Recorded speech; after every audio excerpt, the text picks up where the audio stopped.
Good morning, Branches. My name is Brandy Knudsen, and it's great to have all of you here with us today. I thought it might be nice if I did the announcements today to give you guys a break from Daniel and Timmy's bad dad jokes, but they're going to be on later in the Talking Branches segment, so I guess the joke's on me. But either way, it's great to have you here with us today. Thank you for joining us.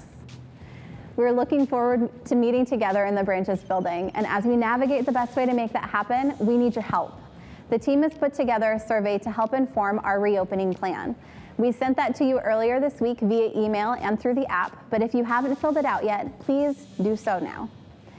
In the meantime, we want to invite those of you who are missing out on the social interaction to consider hosting a watch party in your own home. If you are in a small group already, start with your other group members. Invite them over to watch the Branches online experience together. If you aren't in a small group, consider inviting your neighbors, your family, or other people you know who go to Branches, or people who are looking for an online church experience right now, to come over to your house and watch it with you. If you're interested in learning more, you can click on the link in the comments to fill out the form so that we can share more details with you about this opportunity. We are in one of the final weeks of our series called It's Personal, and today we get to join Daniel in a conversation about influence. The truth is, we don't get to choose who we influence, but we do get to choose how we influence. On the flip side of that, we also get to choose who and what we allow to influence us. In a world that is so polarized with all different sorts of opinions right now, what an incredibly relevant topic to be discussing this morning. And who better to discuss it with than Emma Phillips? She is balancing being a Christian while living and working in Washington, D.C. But first, before we hear from her, we want to invite you to worship with all of us this morning.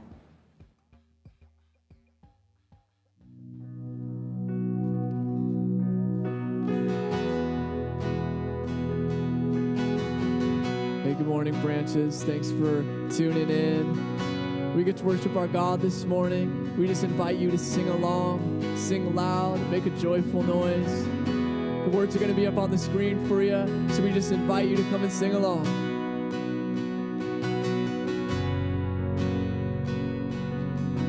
Come on, sing this with me. You are here. You are here. You're moving in our midst. I worship you. I worship you. You are here, working in this place. I worship you. I worship you. You are here, moving in our midst. I worship you. I do. I worship you. You are here, working in this place.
miracle worker, promise keeper, light in the darkness. My God, that is who you are.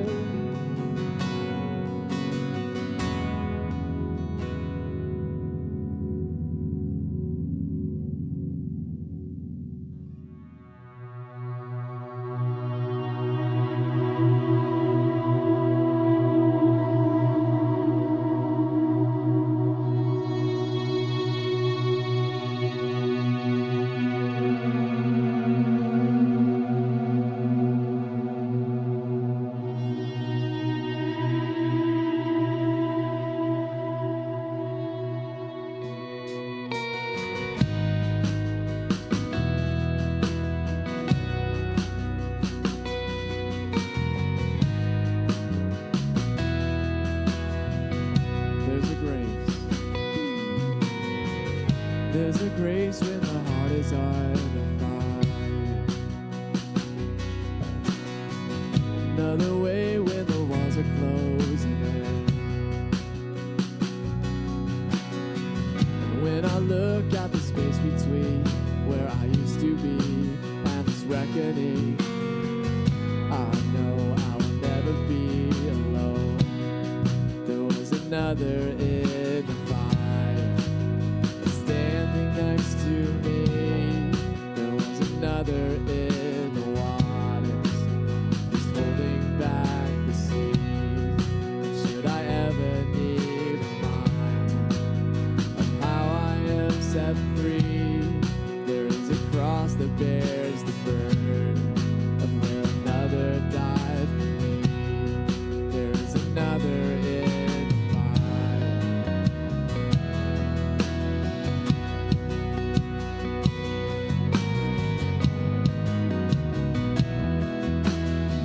Sing all my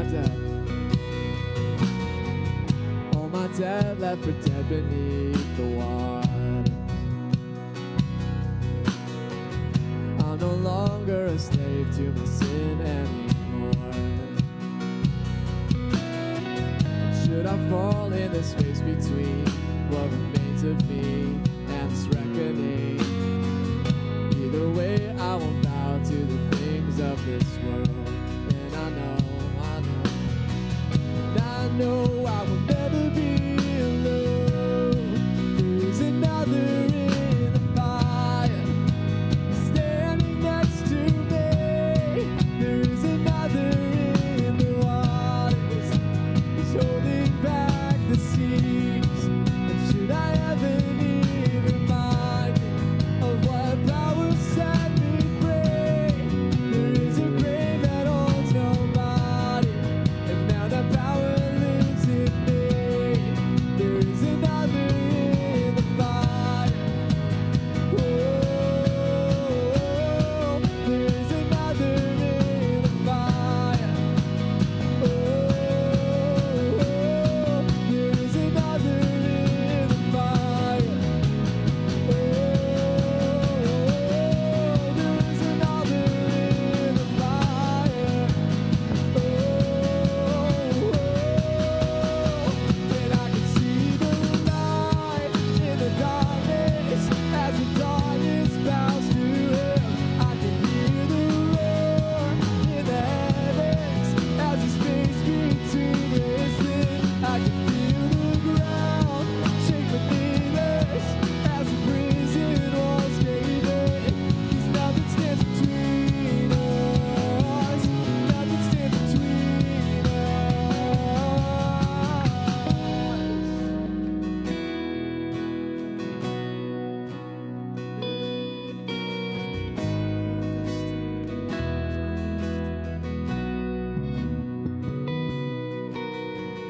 There is no other name but the name that is Jesus. He who was and who is and will be through it all. So come what may. So come what may in the space between all the things unseen and this reckoning. I know I will never be alone. And I know I will never be alone. There'll be another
back the seas.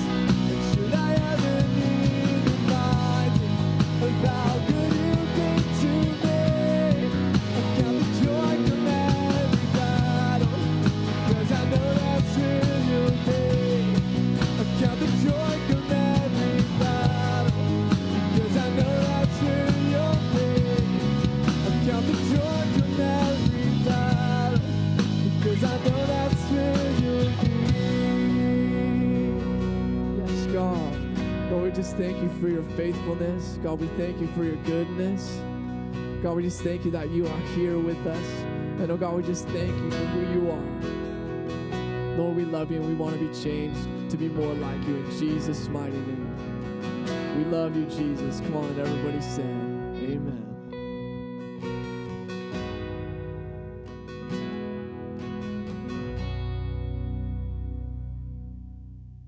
And disciple people. That is a mandate. Right. And we can't do that if we're afraid to.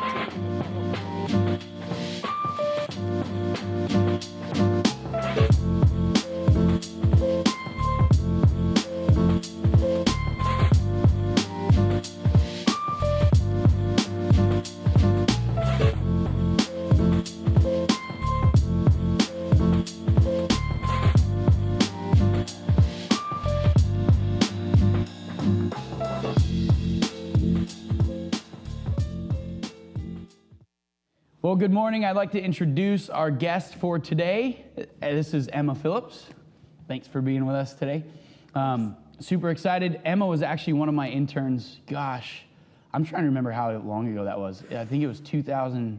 When did you graduate high school? 16. 2016. So it would have been 2015 Yeah. because you were a junior. Yep. That was a long time ago. And she was also still one of my kids' favorite babysitters. Aw. Yeah. I love your kids. They're They're good kids. They miss you a lot. Because now you're living in Washington, D.C. You're married to your husband, Cabot. Yes. And you have found yourself in a job. We're talking today about influence. Mm-hmm. And we have kind of a responsibility as Christians to be influential in the world. But we also find ourselves in a world that's full of influence. And your job especially involves, I would say, both those things. You have the responsibility in your job to be influential, but you also find yourself living in a city that's full of influence and really a world that has kind of opposing views. So tell us a little bit about your job and what that looks like. Yeah, on a 10,000 foot level, it's advocating for my organization and the work that we do to help people live freer lives. And that's the super broad description. Yep. I'm not going to go way into specifics, but essentially my role within that is to appear in media and talk about the things that we're involved in, talk about our ideas, and have conversations with a lot of times people that I disagree with. Right. So that's the easiest way to wrap it up in a quick way, but in a more broad sense, it's finding a way to be in a space where you're competing with people, you have opposing viewpoints, and they could be seen as your enemy, and trying to find a way to find common ground and push the ball forward in a way that's productive. Right. And then living in, living in DC and being around like all of those different viewpoints, what's it like, because you're a believer, what's it like being a Christian in kind of that, and being involved in the political world and just kind of dealing with the pressures of life in that city and that environment? Yeah, I mean, it's intense. It's a very intense city, and one of the things that you will come across when you talk to anyone that's ever lived there is the first question people ask you when they meet you is not, where'd you come from, or what do you do in your spare time? It's what do you do for work? Who do you work for? And it's a very... Which is more of a loaded question than in most places. Of course, because depending on your answer, 50% of them will love you and the other 50 will hate you. Right. And it's a strange environment to operate in, and it took a lot of adjustment for me. But I think more broadly, there's a real Christian, I guess, underground culture in DC. There are a lot of people that every Sunday, every week, and in their small groups, they're putting those differences aside and they're seeking out the Lord, and also having discussions about the ways that we can work together to seek His kingdom and to fight for the kingdom on earth. And that's the ultimate goal that I have for myself as a believer in DC. And at the end of the day, I could have the most successful career in the world, but if I were to forget about my faith and forget about the reasons why I first got involved and the things that truly matter to me, it would all be completely worthless. And it goes back to, if you gain the whole world and lose your soul, and you cannot let that happen. And you see a lot of people who have let it happen in DC, and it's sad. Mm-hmm. It's sad talking to them and seeing them. And it's incredibly motivating to remember what actually matters.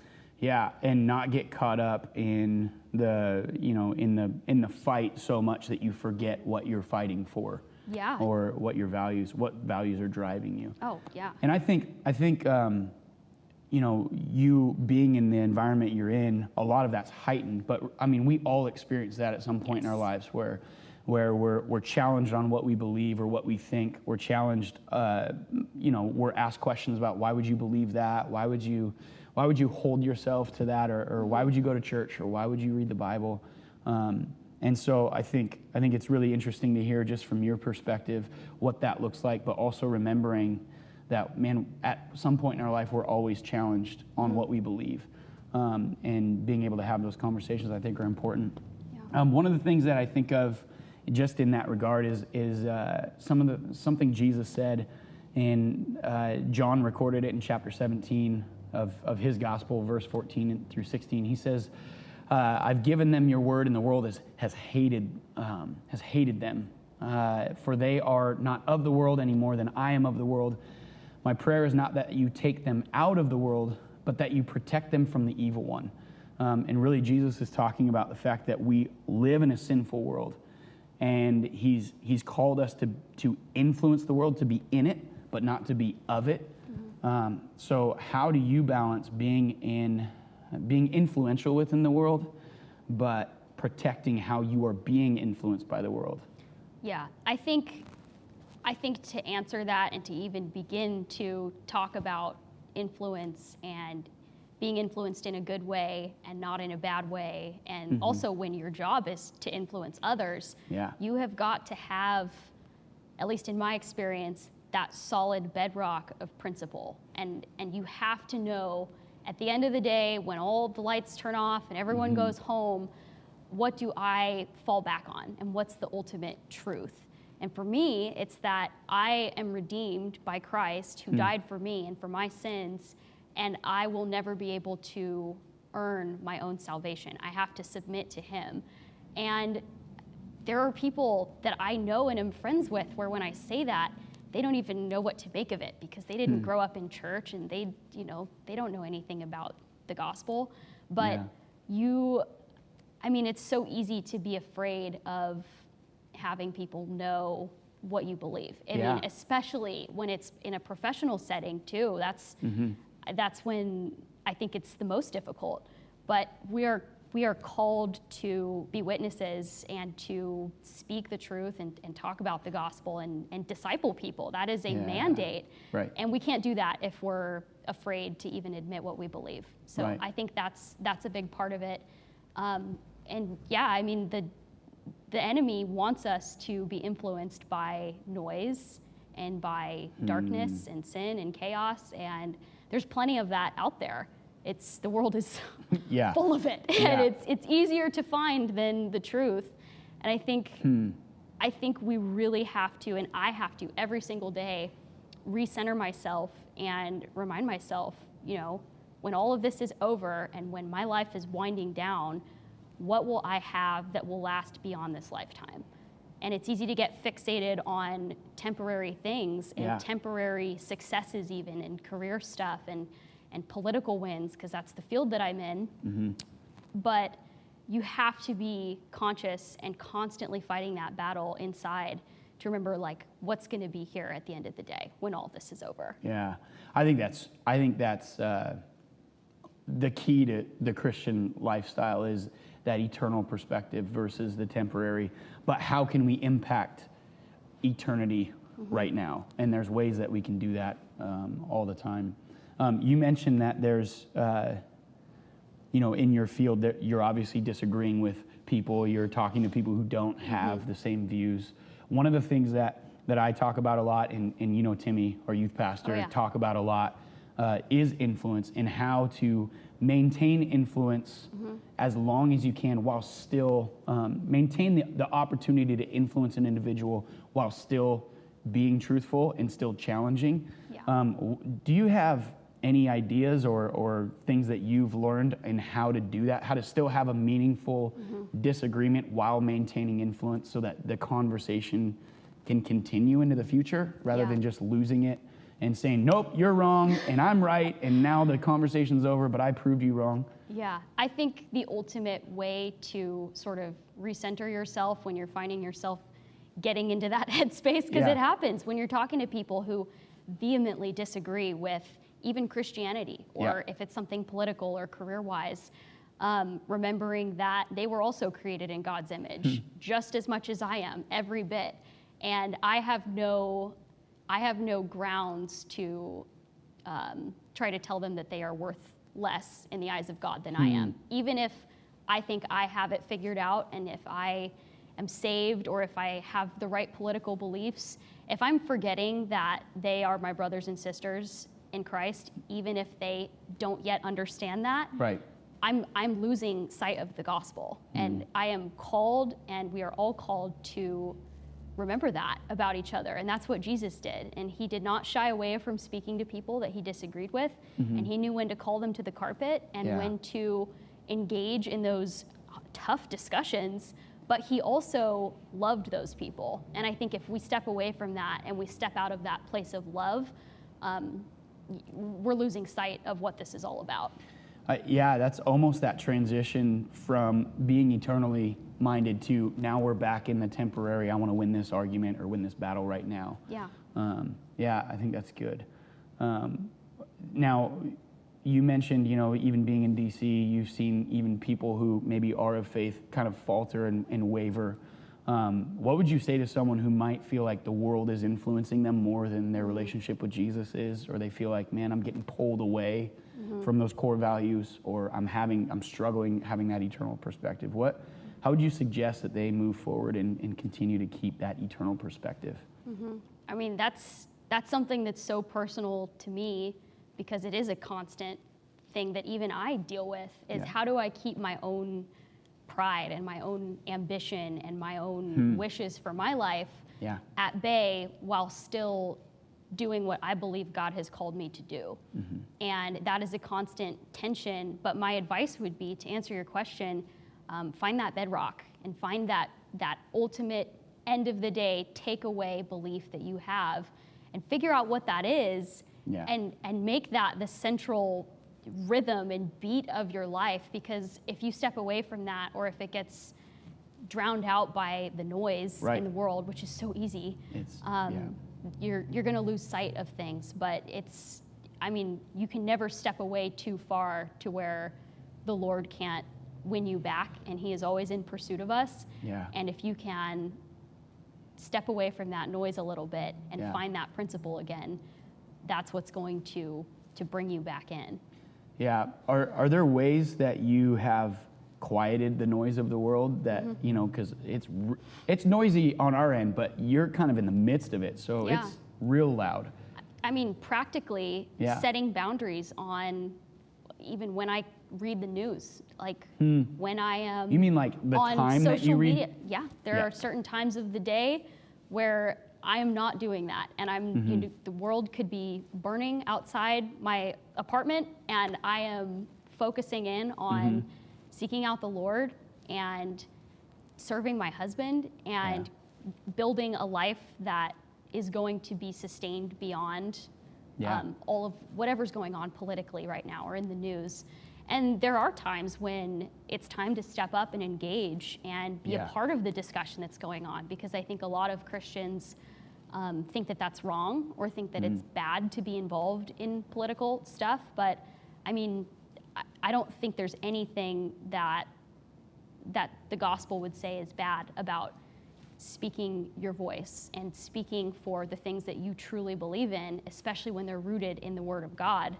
I think that if we all were to shy away from that the world would not be a very good place to live in. And I think it Right. would be especially hard to be a Christian if all Christians were silent all the time on these things. Yeah. So it's a matter of finding the truths that are going to sustain you beyond whatever's in the news that day, or Yeah. the noise, as I like to Right. call it. I've said Yeah. that a lot in this Yeah. discussion because it's noisy and noisy. it's pervasive, but you have to find ways to silence that out. So seeking the Lord out every day, Yeah. and setting boundaries in your life as to where that's your time with God. Yeah. And we talked actually right before this, before we started recording, there was some phones going off, and we all rushed to like, oh, we got to turn our phones off. And I turned my computer to do not disturb, and you said, I love that function. Yeah. It turns on at 8 p.m. every night on my phone, Yeah. silencing the noise, just saying, you know what, for this season, for this time in the day, I'm gonna focus on what really matters and not be influenced by the outside. Absolutely. What part do you think, two more questions. What part do you think relationships play in silencing the noise, or also just being rooted in, standing firm in what we believe? Relationships with other people. If we don't have fellowship and relationships with other people, it's easy to get isolated and start to feel like there's no one out there that feels the same way as me, or the world is such a dark and depressing place, and it can feel that way sometimes. I mean, look outside at what's going on in the world right now. Yeah. It is chaos, no matter how you look at it. Yeah. And if we're not seeking out relationship with other people, including people that we may disagree with on certain stuff, Yeah. we're going to find ourselves isolated. And I mean, the Bible calls for us to have fellowship with people and have people holding us accountable and walking with us in our faith. And I think when we get away from that is when we start to lose sight of that eternal perspective.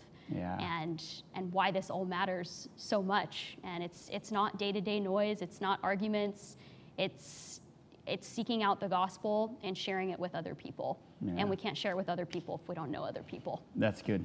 That's good. That's awesome. So, do you think? Last question. Do you think that someone has to have a bunch of Instagram followers, or know a bunch of people, or be super extroverted to have influence in the lives of other people around them? Absolutely not. I mean, a lot of people that are going to be watching this know my dad. He Yep. doesn't have social media. He's one of the best known people in this town. Oh, yeah. And you know, there are a lot of people that look up to him and know him and have fellowship with him. And I really look up to him in that regard because he has found a way to positively influence so many people's lives, whether including it's mine and mine, Yeah. and my friends, and he's coaching sports, and he's having small group meetings at his office, and you're not going to find him on Instagram or Twitter weighing in on the most recent Or on political TV, debate. or- No, right, no, not on right. TV. And Yeah. I just think if we see that as the benchmark as to how influential we can be, we're missing the point. And Yeah. that's something I remind myself of every single day, because Yeah. I'd be lying to you if I said sometimes social media is the source of noise. Like that Right. is probably the number one source of noise in my Yeah. life. And Yeah. it's a constant stream of stimulus and debate and argument, and it gets nasty, and I'm sure you've seen it happen before. Oh, yeah. And, I mean, we have to find ways to seek the Lord out above all of that, and also seek out how he wants us to engage in that.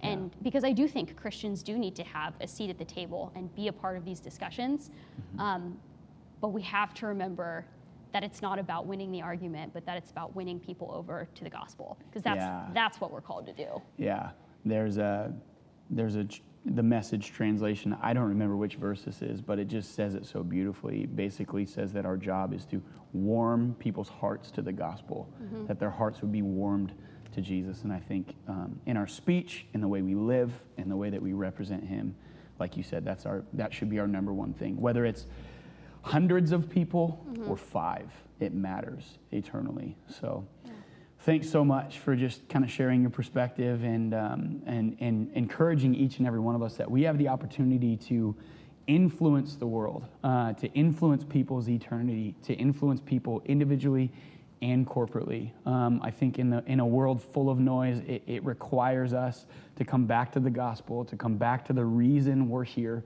And like you said, to really seek that individual personal relationship with God and say, God, what is it that you've called me to do, and who is it that you've called me to be? And the church is so much more than just a service or an event on a Sunday. It's us living among our city, among our community, and reaching out to those in need, being friends with one another, and being friends with those who absolutely disagree with us, and warming their hearts and gaining influence. So thanks so much. I hope that you were encouraged by this conversation. Stay tuned. Timmy's going to interview me and ask me some more questions in just a minute.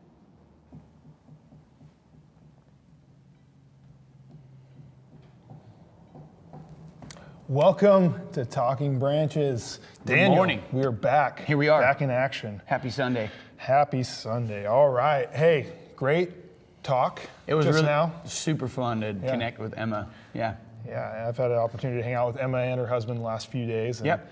Yeah, they're a treat. It's fun to have them in town. Yeah, it's weird talking to people from the East Coast because I don't necessarily relate. You know what else is weird, and I'll just tell you this. This has nothing to do with today, but Emma was in youth group when I was a youth pastor and an intern, and watching her grow up, get married, and get a job and all that, you're going to have fun watching your youth do that. It's pretty surreal. It's pretty exciting. surreal. Yeah. I got to marry one yesterday, so that was cool. You I married- officiated I hate the word officiate. I know. I do too. I feel like I'm a referee for a basketball game. I don't We feel call like it I'm that official. Officiating. Anyways. I don't know. Yeah, Anyway, we'll talk more about back that to in today. a bit. Yep. Hey, so the burning question, I think, man, Yeah. it's the forefront of everybody's mind in the faith world, or should be at least. Maybe you're not aware of it, but politics and faith. Politics and faith. Yep. It gets muddled, and man, how do we balance politics and faith? I'm actually pretty excited. $1 million question. Yeah. More than Well, that, probably $1 billion. And I could, depending on how I answer this, like Emma said, 50% of people aren't going to like me and 50% are going to. But I think you can do better than that. I do too. I do too. And I'm actually excited about our next series because I think we're going to talk a lot about really what matters most in our Christian faith. And I think when it comes to Christianity, being a Christian, having our faith in Jesus, and then dealing with politics, I think that it's really easy for us to allow the wrong one to inform the other, if that makes sense. So we can allow our political view to inform our faith view when really it should be the other way around. Our faith, our belief, our responsibility to follow Jesus and to represent him in the world should be more important than our political affiliations or how we vote. And I think the real test happens when being a Jesus follower and adhering to a political party, when there's space that's created between those, that's when that question gets hard to answer. So am I a Republican or a Christian? Am I a Democrat or a Christian?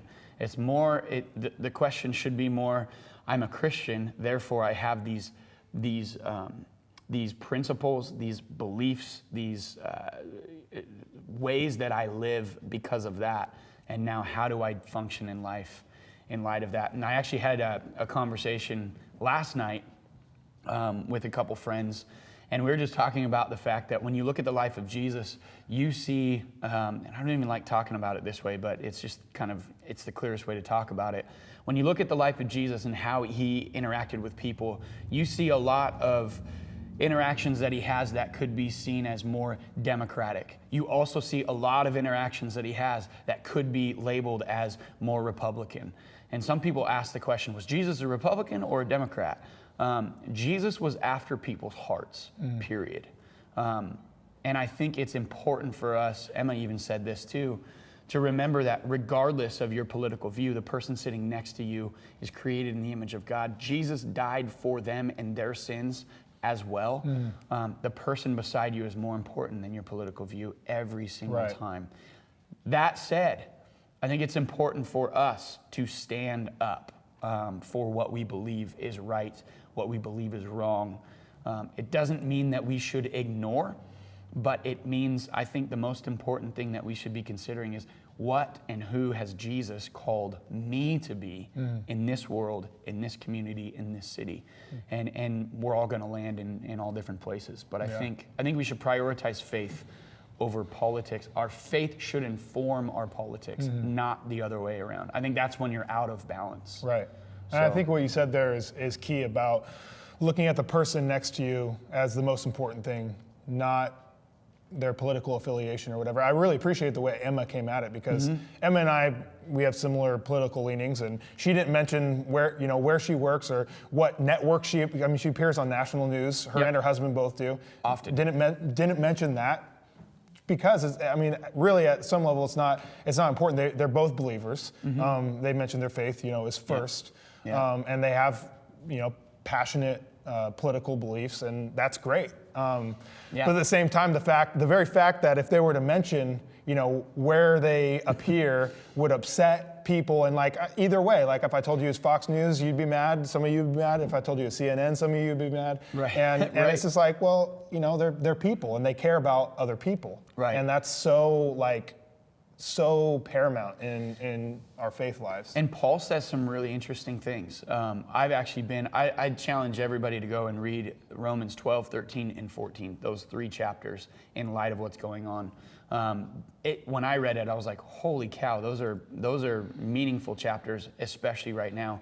But Paul says some things in Romans 12, he says some things in Corinthians about living at peace with everyone whenever it's possible, about becoming a slave to everyone in order to win them to Christ. Yeah. And that Christian faith influence is what we should be preserving as often as possible, while still standing up for what's true and what's right in the teachings of Jesus. But recognizing the goal is not to prove someone wrong. It's actually, like I mentioned, to warm people's hearts to Jesus, not a political affiliation, not a voting thing, although those things are important because they influence our children's world that they're going to grow up in our grandkids.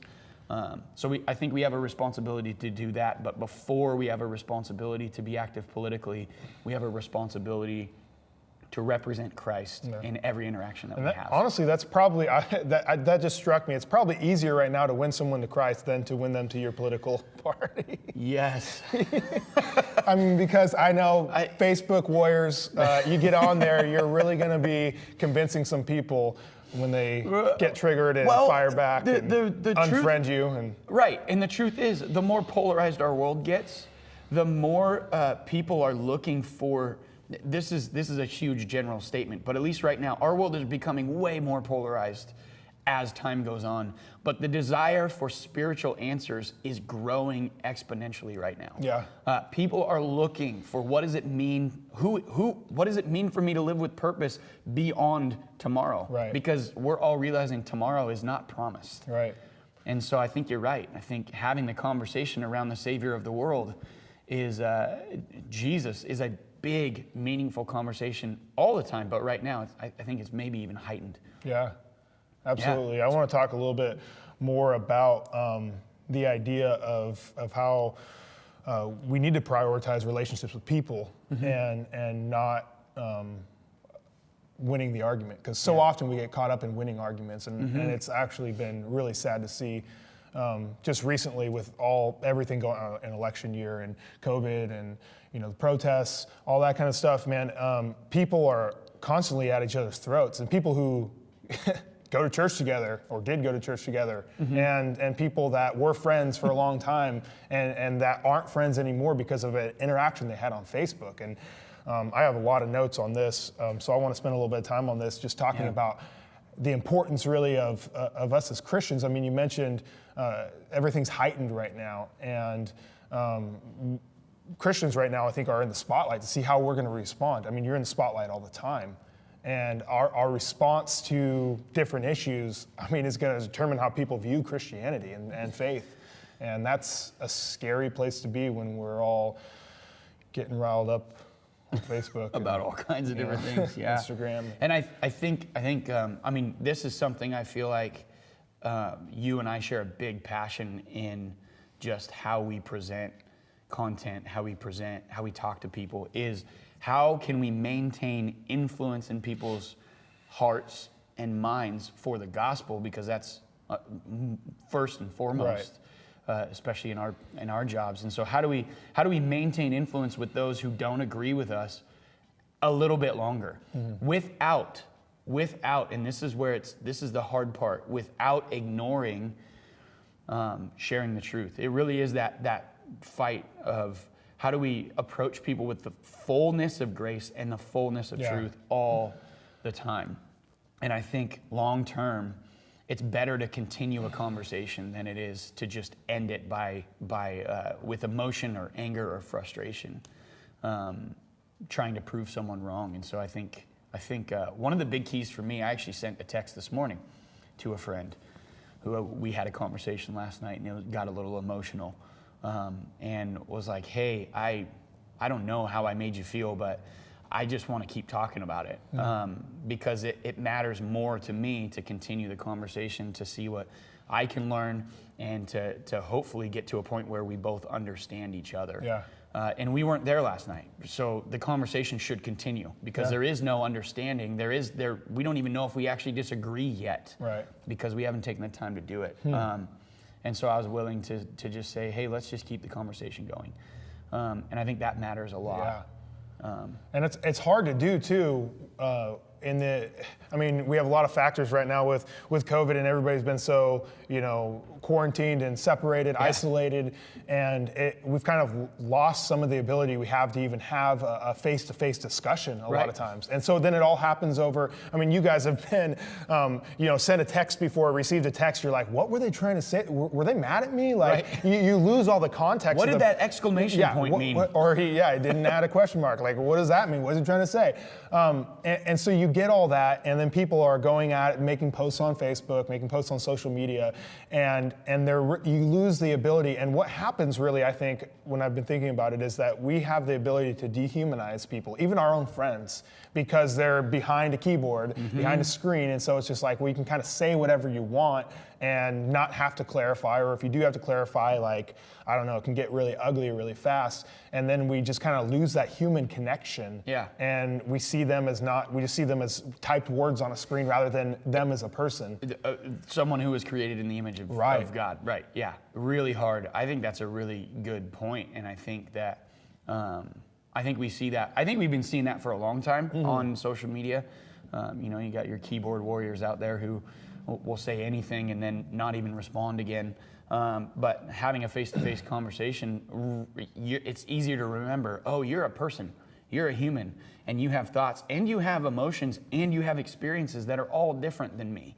And so I think having that face-to-face is really important. The other thing, as far as maintaining influence in a conversation, in a disagreement or an argument, that I think is really important, is being willing to say that when you make a mistake, being willing to apologize, being willing to say, I'm sorry, I was mean. I'm sorry, I was too emotional. I'm sorry, I didn't listen. I'm sorry that I didn't ask more questions and that I just jumped down your throat. Yeah. Or even being willing to say, you know what, I went back, I looked at what I said, fact checked it or whatever, and I was actually wrong. Just being able to continue that and maintain influence. And that's hard, especially when you're disagreeing about something that we are super passionate about.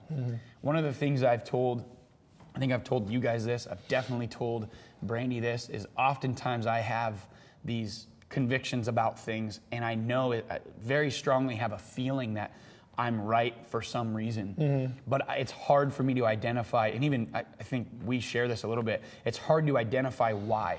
And I need someone to ask me 20 questions about, hold on, you said this, why do you believe that? I'm not sure yet, but I'm not ready to have an emotional discussion. Can you try and help me help you understand? Ask me a few questions, because I have this conviction. I know it comes from somewhere. Yeah.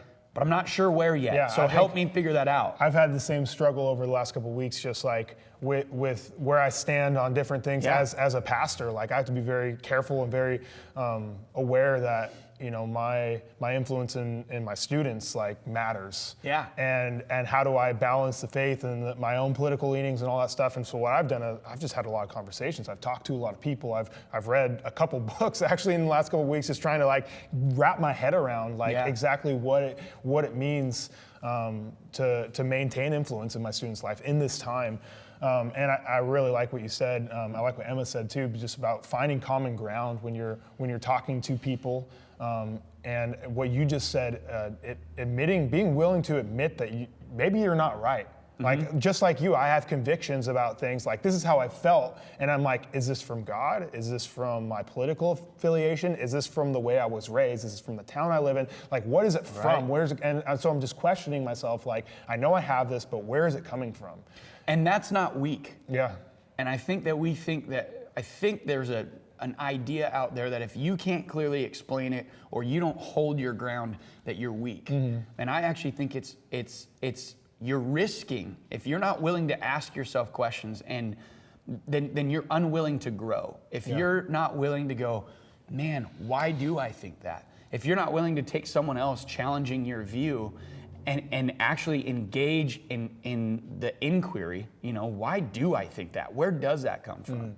Then you're missing an amazing opportunity not only to build influence instead of destroy it, but also understand and learn more about who you are and what, like Emma said, what those principles are that you're basing all those decisions off of. If you find that, because you may find you're basing, like you said, you're basing what you believe off of something, an experience you had that was a one-off, or a place that you grew up, and it's because your perspective needs to be grown. And so I don't think it's weak to wonder, why do I believe that? I think it's actually essential for us to be able to grow. Well, I think for anybody too, just the mindset that you're right, especially in a very dynamic political environment, to assume that you're correct, that you have the right answer, I mean, that should be insane. Like, you probably don't, unless you're like very in tune with Jesus and you got it figured out as far as like, I'm gonna respond exactly the way Jesus was. And that's really the people that are right more than anything, I would think, is people who are loving and sacrificing the way Jesus commanded us to. Love God, love others. And so to assume that we're right politically at any given moment and that I cannot be wrong, like, I don't know. Yeah.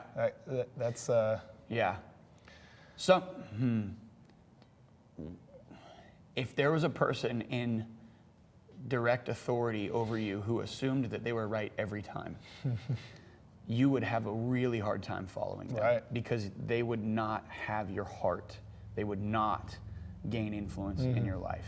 Yeah, I really like what John Maxwell says about maintaining influence in people's lives. He says that people don't care how much you know until they know how much you care, and so being able to admit that you're wrong and admit that you have faults and that that you see them and you understand them and you want the best for the people you're leading. I mean, is vital in maintaining influence. So yeah, absolutely. And we're running out of time here, but I actually did a message for youth a couple weeks ago about not sacrificing the relationship for the sake of the argument, which we do all the time, and my own struggles in doing so, because I used to just be a very vocal political person in my early 20s when I thought I was going to change the world, and I just lost a lot of relationships because of it. So I talk about those struggles, so you guys can check that out on the Branches Youth Instagram, shameless plug there. But a couple things, 1 Peter 3:8, I love this verse as it pertains to this. Finally, all of you should be of one mind, sympathize with each other, love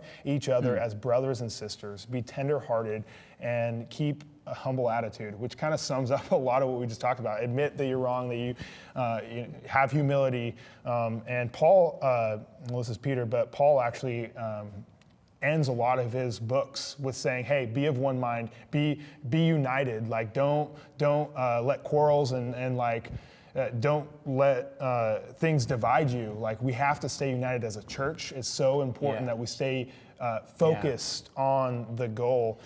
It's just and that we would be important. united around Jesus, around Jesus, the cross, exactly. around the message of of the gospel. Yeah. I think that's crucial. And I really like this too, the Message version of Ephesians 1:23. I've shared this with my youth staff, with my small group, and I'm going to share it with all of you guys here. It says, all of this energy issues from Christ. God raised him from death and set him up on a throne in deep heaven, in charge of running the universe, everything from the galaxies to governments. No name and no power exempt from his rule. And not just for the time being, but forever. He is in charge of it all. He has the final word on everything. At the center of all this, Christ rules the church. The church, you see, is not peripheral to the world. The world is peripheral to the church. The church is Christ's body in which he speaks and acts, by which he fills everything with his presence. And I just love that line about the church, you see, is not peripheral to the world, but the world is peripheral to the church. Which so often we see the world, we see our political leanings, we see what we think is right as the focus, and then the church is just kind of something off to the side. And he's like, no, the body of Christ, what Jesus did for us, that has to be the focus. Everything else is secondary. You're a Christian first, you're a Republican second. You're a Christian first, you're a Democrat second. Like it has to be there, or else we get lost. We will get sucked into the noise of the world that Emma was talking about. Yeah. The noise will override the most important things, which is anything that's eternal, Right. which includes the people on the other side of the aisle, Yeah. the people that are either protesting or stopping the protesting. I mean, everyone's created in the image of God. Absolutely. Christ went to the cross for every single one of them. Yeah. We And gotta that live like matters that, yeah. big time. Cool. Well, we should have our own table talk about, or our own interview at some point. It's a personal interview. Yeah. We could do this all day, Yep. but we're out of time. So, a couple things. Man, congratulations to Zach and Mary yesterday on their beautiful wedding. I had the opportunity to do my first wedding, marry off my little sister to an amazing guy. We're super excited for their future. They're both very important volunteers here at Branches. So, congratulations to them. Yep. Also, youth is launching this week. We're going to do a little socially distanced outdoor. We're going to be roasting marshmallows, s'mores, hot dogs, all that kind of stuff, camping. It's happening this Wednesday. I don't know if you just heard of this. Is this the first? No, It's I happening. didn't know about the marshmallows. Okay. Well, I'm coming. No, we'll see. All right. So check that out this week. Love you guys. Have a blessed week. One other thing, too, if you haven't been able to fill out the survey that we sent out for our plan to reopen, we really want to hear from you and get to know kind of your perspective on things. So we're going to post a link in the comments for you to fill that out before you go today. So thanks so much. We love you, Branches, and we'll see you next week. See you later.